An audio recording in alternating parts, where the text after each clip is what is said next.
Now, amid controversy, the Labour Party has unveiled 1,234 names to lead the Peterobi and Yusuf Datti Baba Ahmed presidential campaign ahead of next year's general election. Arise correspondent Chinaza Samuel has more.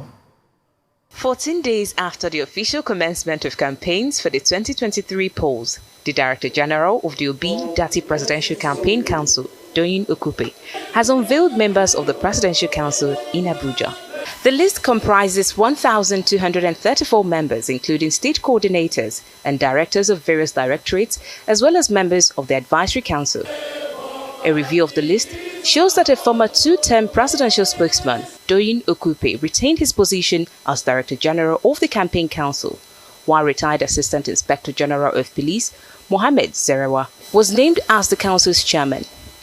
Clement Ojukwu and Yunusa Tanko were named the Secretary and Chief Spokesperson of the Council. The list of our campaign council were very carefully selected.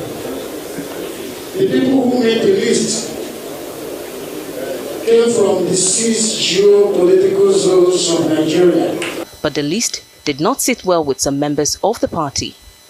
Just hours after the ceremony in Abuja, Labour Party's National Publicity Secretary, Arabami Abayomi, dismissed the list. Abayomi, in a text message to reporters and published by a national daily, said, "We are not involved in Dr. Okupe's mischievous political shenanigans. That is not the party's program. He can't be talking about our party all the time. Which party? Is he the leader of the Labour Party now to announce himself as the DG? It is an anomaly. Who announced DG of Atiku? Atiku did it. When Tinubu announced his DG, his party did it." Continuing, the Labour Party spokesperson said, "Where is Peterobi? Okupe does not know what he's doing. I want to be quoted. The DG ought to go to the northeast or north central. We are not a sectional political party. Our presidential candidate is pan-Nigerian. How can we have a presidential candidate from the south and a campaign DG coming from the same south?" An indication that all is not well between the party and the Presidential Campaign Council. But in a swift reaction, the party's national chairman, Julius Abure, countered the Labour Party National Publicity Secretary, insisting that the statement did not emanate from the leadership of the party. Abure, in a statement, is quoted as saying, "It is important to let our esteemed friends of the media to know that the leadership of the party fully endorsed the media outing of Peterobi Campaign Council. The party was fully consulted and fully represented by a good number of the National Working Committee led by the National Secretary."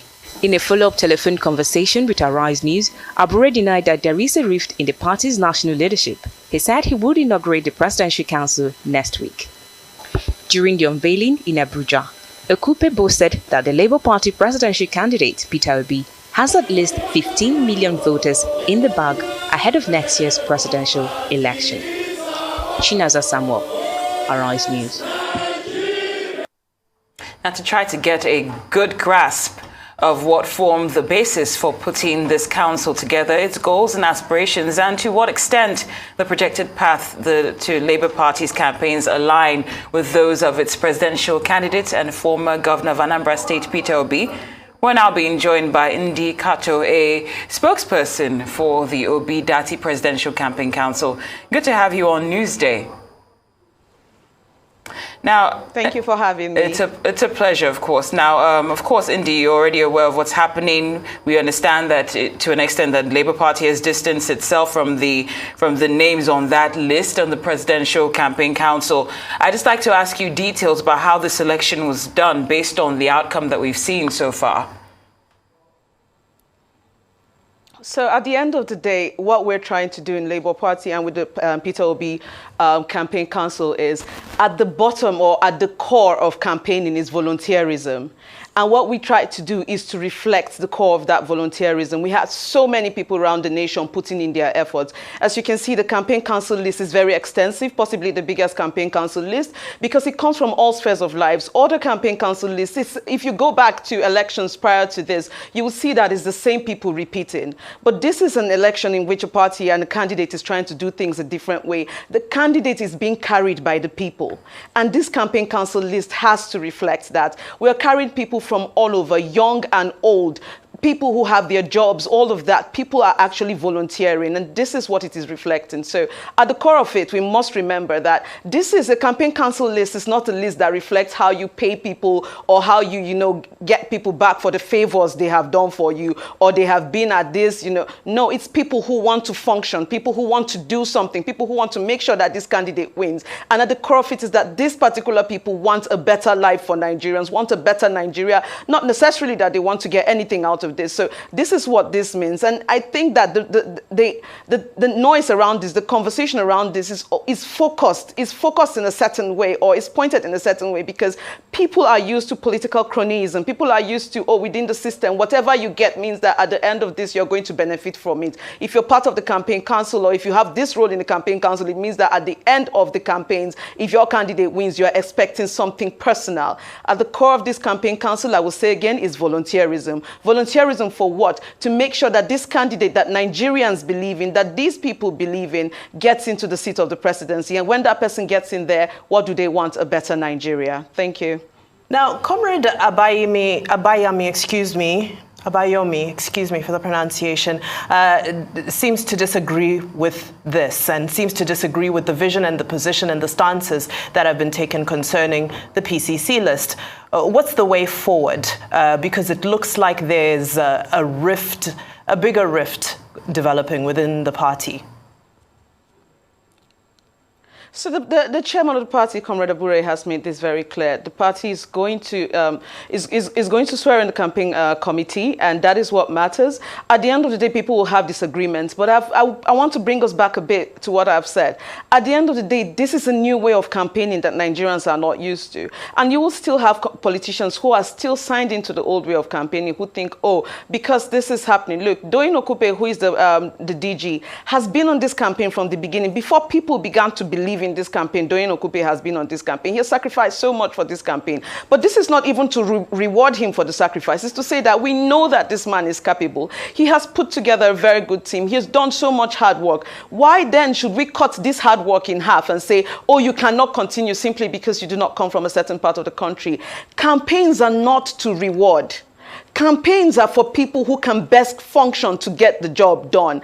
Perhaps if you get to where we are saying, we want to do federal character because governments must reflect this, and painfully so because of the composition of Nigeria, you can now say, maybe we do not want Doyin Okupe to be the vice president. Maybe we don't want him to be this high position or that high position because, this government official must come from here or come from that. But campaigns is we need to get this man into the seat of government. We need to get Peter Obi where we need him to be to function, and that is the seat of the president. That is for Peter Obi to be president. And what a campaign should do is to look at who is best to get this job done. And that is the function, that is the main goal of this presidential campaign list, to ensure that those who can do the job, those who have been putting in their efforts, and those who have shown capacity and capability can continue to do the job going forward. I hear you on that, Ndi, but at the same time, is the juice worth the squeeze is the question. If this campaign council will end up causing a lot of division within the Labour Party, is it still open to, revision, or is this cast in stone and nothing can be done? I would like to say what we're calling a lot of division would be the publicity secretary disagreeing with the campaign, with the composition of the campaign council, and the chairman of the party has said otherwise. Now people can disagree. It's within the rights of people to disagree, to say, look, I have seen this and I may not like this aspect or that aspect. And at the end of the day, we find a solution to that. But right now, this is not what we'll call a rift or the party is tearing apart or anything. There can be disagreement. It's a list of 1,000 plus people. People people are going to talk about their interests. People are going to talk about their opinions on these things. But at the end of the day, the core of this is we are doing volunteerism. A lot of people are volunteering their time and energy to make sure that Peter Obi is elected. And we must go in that line. So even the party trying to reconcile itself is going to go in that line, saying that we are looking more at how can we get the job done and less of how can we reward people for where they come from, or how can we try to reflect where people come from or where they do not come from. We are trying to get the job done. The conversation around settling this rift, in quotes, which I do not consider a rift, is that we're trying to look at how we're going to get the job done, and everybody must come to the table and talk about it, arrive at a solution. The solution generally is we need to get a job done, and this is the best person to get the job done. I hear you on that. So are you saying that it's subject to revision, or is this cast in stone? I know you need to get the job done, but from an observer's point of view, it does look like there's a bit of a rift. Of course, you're within the party. You're expected to speak well of the party. But from an observer's point of view, things don't really look so great. So are you open to revision, or is this it regarding the campaign council? Well, what we will say, of course, this is a democracy, and the Labour Party, more than any party, is democratic. So what I'm going to say clearly is, of course, conversations are going to hold going forward.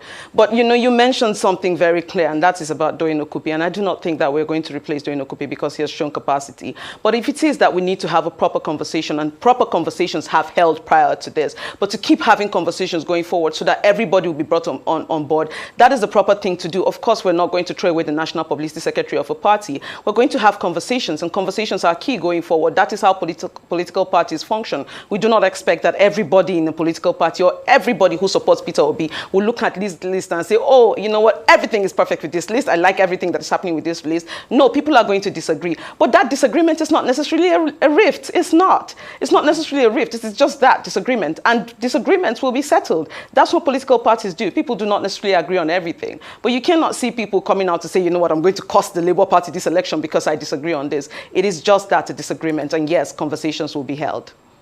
And let's look a little bit at what those conversations look like and why these particular disagreements are getting the type of momentum and publicity they are. Because if we look at the APC and the PDP, the foundation of a lot of the disputes currently happening within those organizations are based on national representation and the origin, a balance of representation with regards to, states of origins of certain key positions. And that is, of course, the argument of Comrade Abayomi. So, what does the Labour Party intend to do with regards to, I understand the federal character as you get into government, but before going into government, of course, the electorate wants to get a good idea of what the vision is, what the blueprint and the DNA of the party is. What is the party doing to address concerns about making sure that it's truly a pan-Nigerian movement?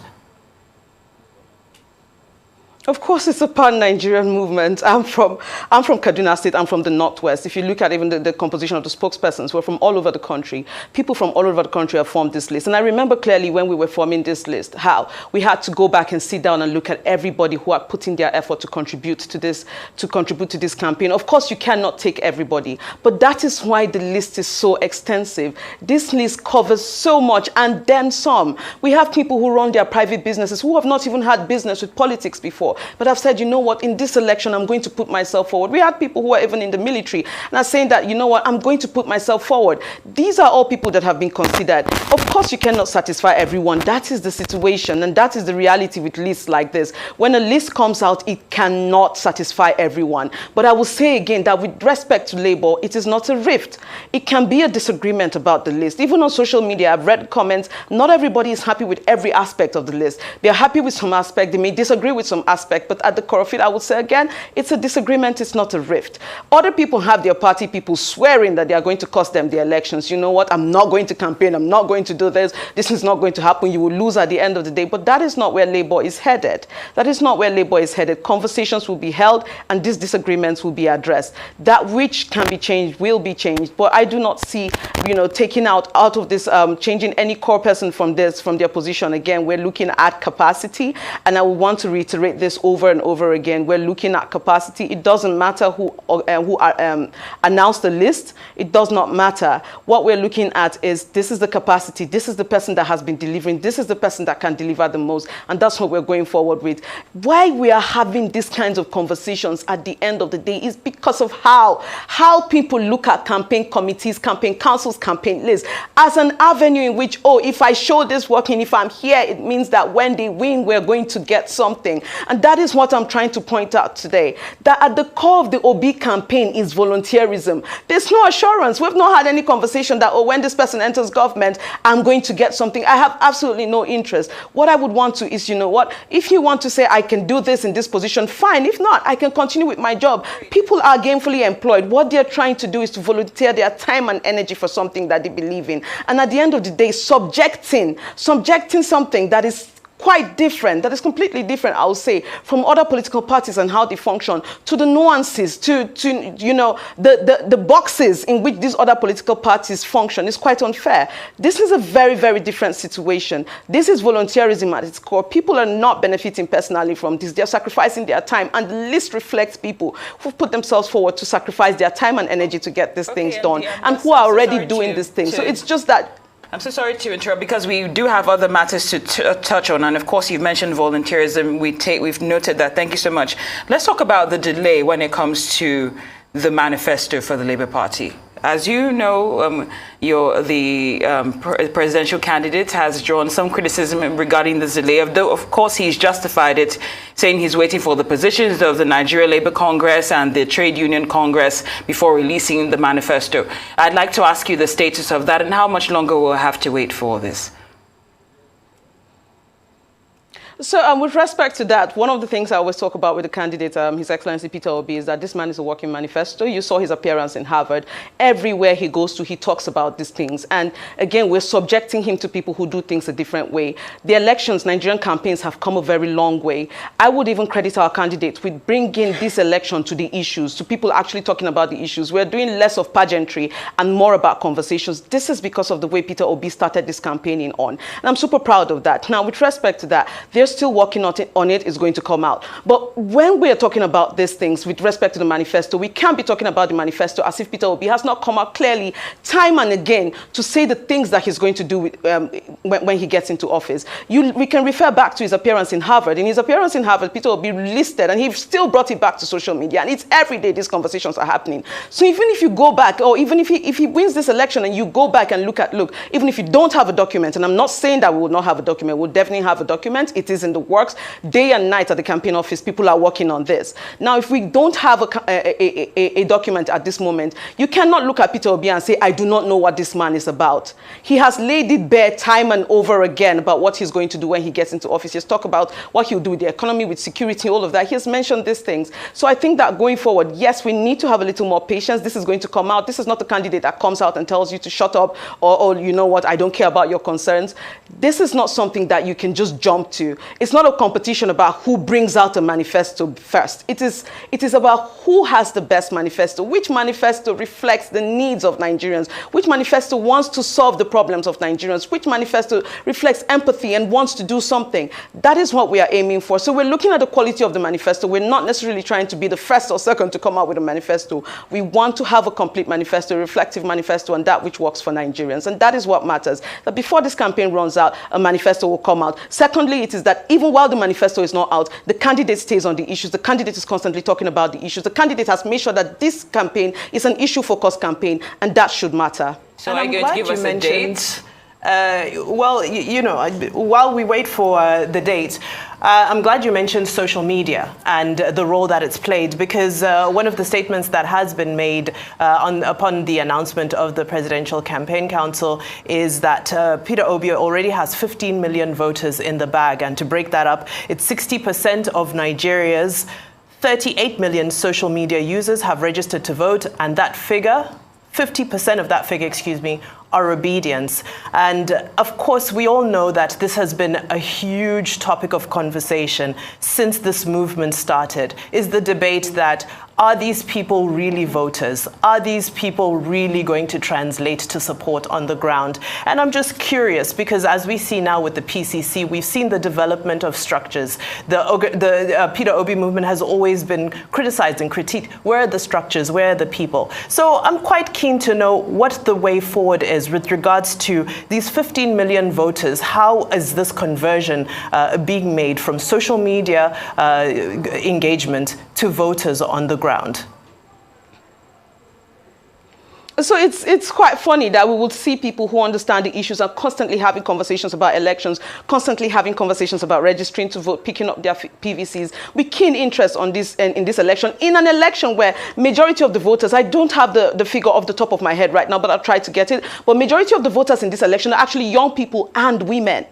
So we cannot look at the young people that INEX register reflects and says, look, majority of voters in this election are young people and are women, and we'll say, oh, this might not be the people. Because the people on social media are these young people. The people of social media are these young people. It's quite condescending. Every time we see a crowd of people and it looks like, oh, you know what, these people are just rushing to a certain place, or it looks like, oh, they're paid or something like, oh, those are the real voters. We see people talking passionately about the election, saying, look, I'm willing to put my money into this election. We're like, oh, you're not the real voter. Who is to say who is the real voter? Young people have decided, and whether or not we like it, this is an election that is going to be decided by a certain demographic, and that demographic is young people. Young people are leading the conversations in this election. They are leading conversations, and the people on social media, where we tend to say that social media is not real life, but look again, these are actual people. This is how this campaign started, with a lot of young people speaking out, being very strong, and we wrote them off. We first said 4 people in the room. Even I had my doubts when the election started. I was like, where are we going with this? But as you keep, and the momentum kept building, more and more people, and these are actual people, these are living, breathing people, these are people who are going to vote. There are some of these people who this is their first time making their votes, and they have made themselves known that, look, I've registered, I'm going to pick up my voter's card, I have picked up my voter's card, I'm going to vote. Now, this is even social media, but we'd like to act like, and this is not an accusation on you, I'm just saying we in general, we like to act like the conversations on social media do not trickle down to the normal society. If you have a conversation on social media today, try go to a rural area. After a while, it has trickled down to that level. The conversations on social media tend to influence the conversation happening on mainstream media. People watch mainstream media. People listen to mainstream media. This goes down to the grassroots area, and people hear, they see, they understand. If you go to my village, people are talking about Peter Obi in Kafanchan. These are places that the candidate has not even been to before yet on an official level. People are talking. So it's not that to say, oh, you're just on social media sitting down. No. Young people have shown, and I do hope that we do not continue to put them down, because young people have shown time with that number. I remember with the NSAS protest, when it started, oh, you people are just going to talk on social media, you will not take to the streets. They took to the streets. It's the same thing that is happening now. Young people are showing interest. They're coming out. They're organizing. First, we said, oh, you people will just talk on media, you will not come out. They have organized rallies. You know how much typical politicians have to pay for these rallies? The Peter Obi movement have actually made elections much more expensive for typical politicians, because these are organic crowds that you just can't get anyhow. Young people are organizing these crowds for free. They're bringing themselves out for free. Other people have to pay. It's not that easy. And now we're looking at the next step, the step that we said that they would not be able to do in the first place. They have shown you through their rallies that, look, if it is this step in political campaigns, we can do it more than you can ever imagine. We can organize ourselves and come out. And now they have done that. And then we're looking at those and saying, oh, you can do a rally, but can you necessarily vote? Those are people, those are grassroots people. Grassroots people are on social media too, and they are going to vote. Great. And the final question, just before we let you go. Of course, you know that the presidential candidate and his vice made headlines for not being present at the unveiling of the campaign council members. Are you, of course, we know where Peter Obi was at the time, but are you concerned about how that was perceived, their absence? Neither of them being present at that unveiling. I don't at all. I think that was a ceremonial occasion, and there is even a bigger swearing in that is going to happen, and the candidate is going to be there. Now, the candidate has been more visible than any other candidate in this election. He's everywhere. I think we need to start a game of where's Peter Obi today. He's everywhere. He's doing things everywhere. He cannot share himself into several places at once. The good thing is that you know that he was not here, but you can point to another part of the country where he was being useful. You can point to somewhere else where the candidates were doing something to push this campaign forward. And that is what matters. It is not that, oh, in this particular gathering, he was not there, oh, is something wrong? No, if he was not being useful, if he was out there doing something that is less, important, we would then have concerns. But it is Peter Obi just being Peter Obi like he usually is, being the functional man that he usually is. He had to be somewhere. He was representing this campaign and making sure that in more than one place, people were talking about the campaign. So yesterday, people were talking about him presenting on one angle, and people were talking about the Presidential Campaign Council. That is the kind of campaign I would prefer to happen. We want our candidate everywhere, and if everywhere means that sometimes he cannot be in these places where we are announcing these things, that is fine. He is still speaking to the Nigerian people. Absolutely. And this is that election where more than anything else, we need people to trust the candidate. There's a trust deficit right now. There's a trust deficit right now. Yep. And we need a candidate that speaks to that and continues to speak to Nigerians. Right. And that is more important. Ndi Kato, we appreciate your passion. Thank you for speaking so well. Spokesperson for the Obi Dati presidential campaign, answering our questions on the Labour Party's Presidential Campaign Council.